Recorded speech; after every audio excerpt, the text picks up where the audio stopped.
সায়ন ব্যানার্জি অন্যদিকে তমলুকে প্রার্থী হয়েছেন, তাহলে দেবাংশু ভার্সেস সায়ন দুজনেই তো তরুণ তুর্কি যুব নেতা, কীভাবে দেখছেন? হ্যাঁ, এই ব্যাপারটা হচ্ছে আমি যতদিন না সায়নদার নামটা অ্যানাউন্স হয়েছিল না, আমার আশা ছিল যে দেবাংশু হয়তো সেকেন্ড হতে পারে। তো সায়নদা আসার পরে এখন আমার কোথাও না কোথাও মনে হয় দেবাংশু এবারে থার্ড বা নোটার সাথে লড়াই করবে।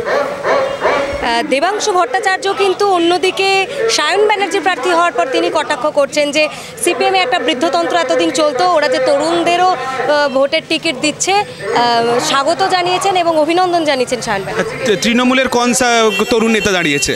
তৃণমূলের তো ওই সায়নী ঘোষ থেকে দেবাংশুরাই তো প্রথম টিকিট পাচ্ছে। এর আগে তো সেই সৌগত রায়রা, মানে তৃণমূলের লোকেরাই বলে যে অমিত যতদিন বেঁচে থাকবে ততদিন এমপি অবধি দিল্লি অবধি ছুটবেন। তো ওদের দলের বিরুদ্ধেই লড়াইটা চলে। এখন ওরা যদি সিপিএমের বিরুদ্ধে ব্যাপারটা ছড়িয়ে দিচ্ছেন, দেখুন আমাদের সিপিএমের যে টিকিটটা এসছে সেখানে কিন্তু ম্যাক্সিমাম তরুণ তুর্কি। সেখানে আমরা সায়নদা থেকে দেখুন কি যাদবপুরের সৃজন দা, দীপশিতা দি, এরা প্রত্যেকেই তরুণ তুর্কি। এটা এবং বিধানসভাতেও আমরা দেখে এসেছি। তৃণমূলে এই কালচারটা ছিল না, আস্তে আস্তে এই কালচারটা হয়তো সিপিএমের দেখে আনার চেষ্টা করুক, কিংবা আগে যে নেতারা ছিলেন, যে বৃদ্ধ নেতারা, তাদের বিরুদ্ধে ক্ষোভের একটা সঞ্চার হোক ওই তৃণমূলের কর্মীদের বিরুদ্ধে, সেটার কারণে হতে পারে। এবং আমরা উল্টে তাকে বলছি যে আমরা স্বাগত জানাচ্ছি যে তৃণমূল এরকম নতুন নতুন মুখদের তুলে আনছে। এবং দেখো দেবাংশু এতদিন অবধি মনে হয় যে সৎ নেতা, কতদিন সৎ থাকবে তৃণমূলে, কতদিন একটা মানুষ সৎ থাকে আমি জানি না, এখনও অবধি সৎ আছে।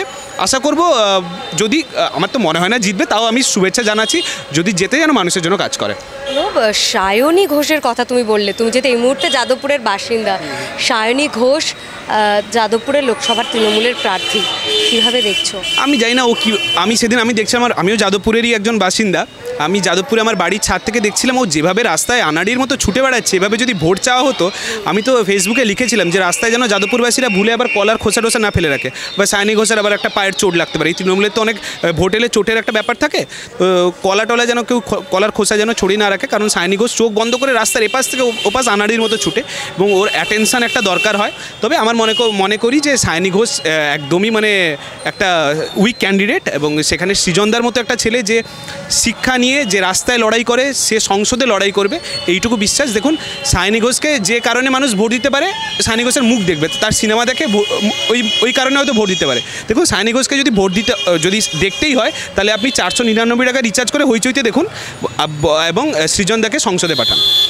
এই যে সায়নী ঘোষ এবারে তৃণমূলের প্রার্থী হয়েছেন যাদবপুরে, এর আগে আমরা দেখেছিলাম মিমি চক্রবর্তী, তিনি জিতেও ছিলেন, সংসদে গিয়েছিলেন, কিন্তু যে বারবার যাদবপুরে অভিনেত্রী বা অভিনেতাদের প্রার্থী করা, এই বিষয়টাকে কীভাবে দেয়? এটা তো প্রথম নয়, যাদবপুরে অভিনেত্রীরা প্রথম। মিমির আগে তো মমতা ব্যানার্জি ছিলেন অভিনেত্রী একজন, তো এটা তো প্রথম নয়। তো আর ব্যাপারটা হচ্ছে এবারে আমরা এইটা প্রচার করতে পারি যে মিমির মতো অভিনেত্রীদের মমতা ব্যানার্জি নামানোর পরে মিমি কটা কাজ করেছে মানুষের জন্য, কবার যাদবপুরে ওনার মুখ দেখিয়েছে। উনি সিনেমা হলে মানুষরা বেশি দেখেছে, যাদবপুরে কম দেখেছে।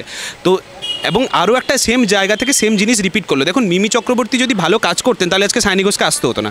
সায়নী ঘোষ এসছেন এই কারণেই যে মিমি কাজ করতে পারেনি, মানুষের মোটামুটি একটা, আমি খারাপ কথা বলতে চাই না, তা বলছি লাটঝাঁটা মোটামুটি খেয়েছেন উনি, তাই জন্য হয়তো সায়নী ঘোষকে পাঠানো হয়েছে। এবং আরও একটা মানুষকে টোপ দেওয়ার চেষ্টা, সেই টোপে আমার মনে হয় না এবারে যাদবপুরবাসীরা পড়বে বলে। কোন সিনেমা দেখে মমতা ব্যানার্জিকে অভিনেত্রী বলছে? এই তো অনেক রকমের সিনেমা, যখন ভোট এলে যে চোটের ব্যাপারটা থাকে, এই রিসেন্টলি দেখলাম ওই বাড়ি থেকে ঠেলে দিয়েছে নাকি ইত্যাদি এইসব ব্যাপার।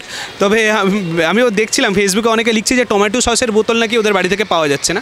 এইসব কারণে আমি শুধু মনে করছি না, পুরো রাজ্যবাসী মনে করছে যে একজন বড় অভিনেত্রী এবং অস্কারের জন্য নমিনেটেড হতেও পারেন। দেখুন একটা মানুষের, একটা মুখ্যমন্ত্রীর গ্রহণযোগ্যতা কোথায় নেমে পৌঁছেছে, যে সেখানে ফেসবুকে রাজ্যবাসীরা একটা, যদি সত্যি করেই ভেবে থাকি ওনার কোনো একটা কিছু হয়েছিল, তার জন্য মানুষ তাকে ট্রোল করছে, তার গ্রহণযোগ্যতাটা কোথায় গিয়ে পৌঁছেছে, এটা একটু মানুষের কাছে এটা পৌঁছে গেছে, সেটা ভাবুন। সামনে তো লোকসভা নির্বাচন, অনেকেই মনে করছেন যে ভোট এসেছে তাই মুখ্যমন্ত্রী চোট পেয়েছেন।